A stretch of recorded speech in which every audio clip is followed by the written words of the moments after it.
Hello hi नमस्ते, welcome to my channel. ये मेरा लाइफ का फर्स्ट ब्लॉग है और मेरा पहला ब्लॉग ही वैष्णो देवी दर्शन का है। तो मैंने सोचा कुछ वीडियो बना लेती हूँ और शेयर करती हूँ आप लोगों के साथ। तो मैंने पटना से शूट नहीं किया था, मेरा ट्रेन पटना से 10 बजे के करीब थी, जो कि काफ़ी सुबह मुझे घर से निकलना पड़ा, इसलिए मैं शूट पटना से तो नहीं कर पाई, पर जो कहीं कहीं जो खूबसूरत नज़ारे थे वो मैं शूट कर रही थी। और ये बिहार में आरा साइड का, आरा स्टेशन के बाद का था जो कि मैंने शूट किया था, और बहुत ही खूबसूरत था और काफ़ी अच्छा व्यू था। और मैंने सेकेंड एसी का टिकट लिया था। फिर मैं रात हुई और फिर मैं सो गई, और जब मैं सोने के बाद उठी सुबह, क्योंकि काफ़ी लंबा सफ़र था, तो आप देख सकते हो कि मेरे काफ़ी एसी के कारण मेरा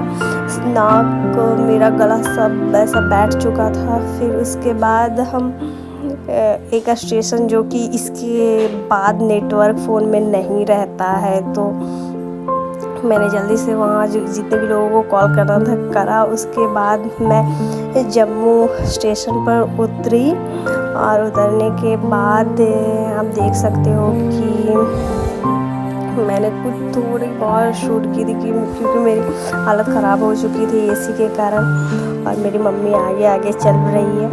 और इसके बाद हमें बस पकड़ना था कटरा के लिए।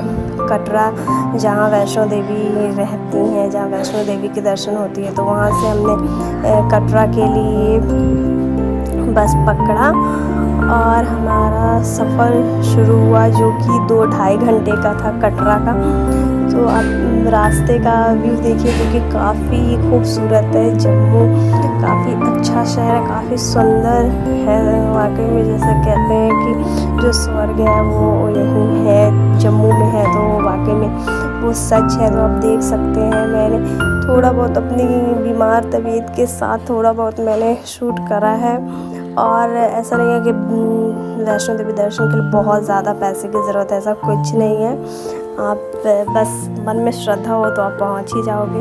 तो आप रास्ता देख सकते हो, हर जगह पहाड़ ही पहाड़ दिखेंगे आपको, ऐसे खाई पहाड़, बहुत सारे ऐसे ऐसे रास्ते आपको मिलेंगे, जो कि बिहार में बहुत ना के बराबर है।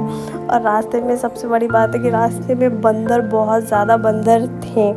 तो मेरी मम्मी हर बार बोलती थी शूट करो शूट करो, और जैसे ही मैं जब शूट करना चालू करती थी तो बंदर फिर नहीं दिखते थे, और जब मैं फ़ोन फिर से रख देती थी तो फिर से बहुत सारे बंदर दिखने लगते थे।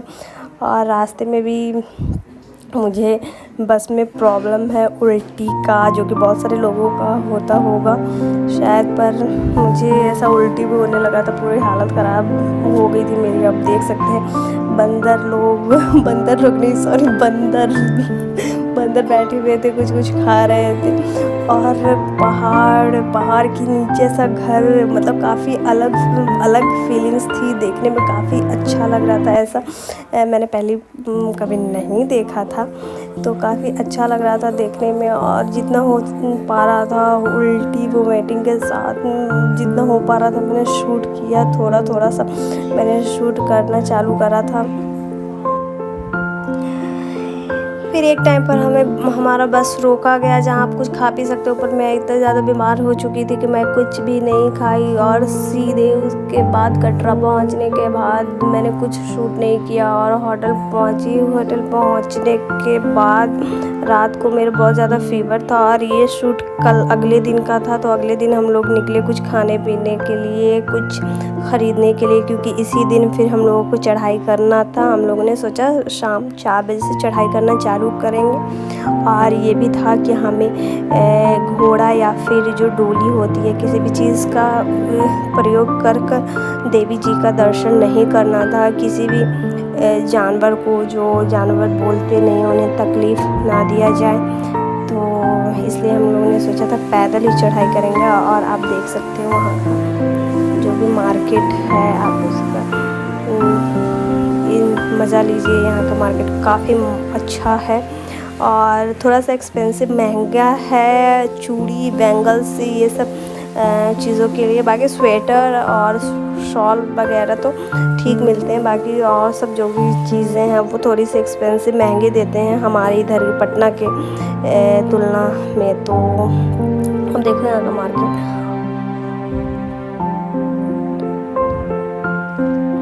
फिर हम लोग ने कुछ खाना शुरू किया और रेस्टोरेंट्स गए तो कुछ खाना हम लोग ने ऑर्डर करा और फिर खाया, क्योंकि 4 बजे से जाना था। तो आप देख सकते हो खाना क्या क्या है, क्योंकि जब मैं शूट करती थी तो सब लोग गुस्सा हो रहे थे, हर एक चीज़ का शूट कर रही, क्योंकि मैंने बहुत कम शूट किया। ये बीमार भी हो, शूट भी कर रही हो, और बहुत लोगों को पसंद नहीं है ज़्यादा शूट करना, जैसे मुझे भी पसंद नहीं है। तो उसके बाद जब खाना हुआ उसके बाद हमें आईडी लेने जाना था वैष्णो देवी चढ़ाई के लिए। एक आईडी मिलता है वहाँ से, तो हम लोग वहाँ आईडी ऑफिस जो कि पास में ही है वहाँ पर गए और आईडी कलेक्ट किया।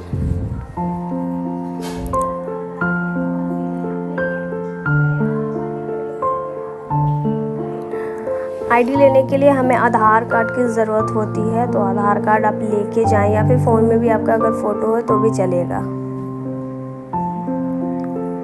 तो ये हम लोग आईडी जहाँ मिलता है उनके ऑफिस पहुँच चुके थे।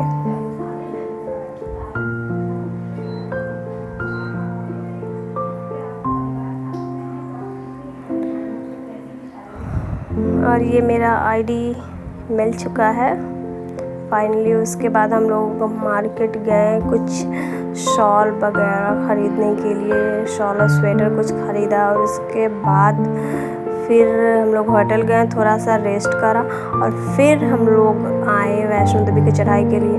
अपना सफ़र शुरू करा। फिर सफ़र शुरू करने से पहले हम लोगों ने कुछ जूस पी लिया था ताकि थोड़ा सा एनर्जी बना रहे। ऑलरेडी बहुत ज़्यादा फीवर हो चुकी थी मुझे, तो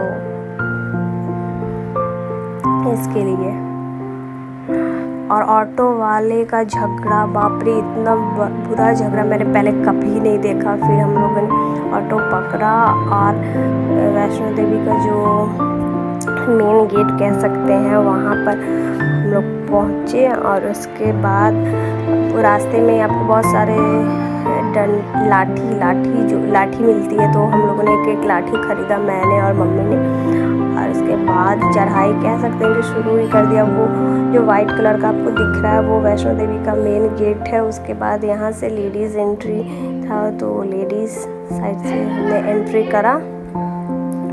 और एंट्री करने के बाद थोड़ी दूर जाने के बाद, आई थिंक आधा किलोमीटर जाने के बाद, एक नदी आती है। वहाँ पर आपको स्नान करने का मन, स्नान करो या फिर पैर हाथ धो लो। तो हम लोग घर होटल से स्नान करके निकले थे, तो फिर बस हम लोगों ने पैर हाथ धोआ और अपना चढ़ाई सफ़र शुरू करा। जैसे कि पहले भी मैंने बताया कि हमें पैदल जाना था, तो सफ़र शुरू किया। और मेरी फीवर तो जा ही नहीं रही थी, वो लगी हुई थी, आप देख सकते हो। मैं और मम्मा तो चढ़ाई करते गए, और बीच बीच में जो भी मंदिर दिखा उसका भी मैंने थोड़ा सा शूट करा। और चढ़ाई करते करते रात हो चुकी थी, क्योंकि 13-14 किलोमीटर चढ़ना था।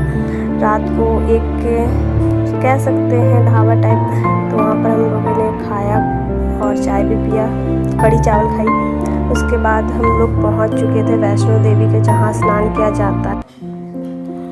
और उसके बाद मोबाइल, जितनी भी आपकी चीज़ें हैं वो सब जमा हो जाती है, तो जमा हम लोग का हो गया था। और ये वैष्णो देवी के दर्शन करने की बात की है, वैष्णो देवी और भैरव भैया के दर्शन की बात की शूट है, क्योंकि मैंने मोबाइल जो जमा हुआ था उसके बाद लेकर मेरी इतनी ज़्यादा फीवर हो चुकी थी कि मैं कुछ शूट नहीं कर पाई थी। और यहाँ पर वैष्णो देवी दर्शन के बाद प्रसाद, नीचे आपको आते समय प्रसाद मिलेंगी, और यहाँ का प्रसाद था हलवा और चना का सब्जी टाइप्स कुछ था, जो कि काफ़ी टेस्टी था। और उसे खाया और खाकर फिर से नीचे उतरना चालू किया। और फिर हम लोग रास्ते में नीचे जा रहे हैं, बहुत ज़्यादा थक चुकी थी, और इतना ज़्यादा आपको 20 किलोमीटर मान सकते हो कि चल ही ली थी। और उसके बाद मेरा फीवर बहुत ज़्यादा आ चुका था और देख सकते हैं मेरा फेस का हालत फीवर से क्या हो चुका है। बहुत सारे लोग घोड़े से जा रहे थे, डोली से जा रहे थे, मुझे पसंद नहीं था क्योंकि बेचारे बहुत लोगों को तकलीफ़ देखकर पूजा करने का क्या ही फ़ायदा है। और फिर हम लोग बाहर निकल चुके थे। काफ़ी टाइम बाद हम लोग शाम को 4 बजे चढ़ना शुरू किया था और रात को 12:30 तक वैष्णो देवी का पूजा हो चुका था। भैरव भैया का पूजा 3 बजे तक हुआ था। उसके बाद वापस होटल पहुंचते 3 बज चुके थे। तो आप जबकि हम लोगों ने कहीं भी रेस्ट नहीं किया, आधा घंटा 1 घंटा हार्डली रेस्ट किया होगा। उसके बाद हम लोगों ने रेस्ट नहीं किया था, लगातार चलते जा रहे थे। फिर हम लोग वापस अपना नीचे आ चुके थे। वैष्णो देवी के दर्शन के बाद वहाँ शूट बिल्कुल नहीं अलावा है। फ़ोन आपको पहले हर एक चीज़ आपको जमा कर देना होता है, लॉकर मिलता है वहाँ पर, तो इसकी वजह से हम लोग शूट नहीं कर पाए। और फिर वापस हम लोग आ चुके थे और यहाँ से ऑटो आने में ऑटो वाले ने 150 लिया और जाने में 250।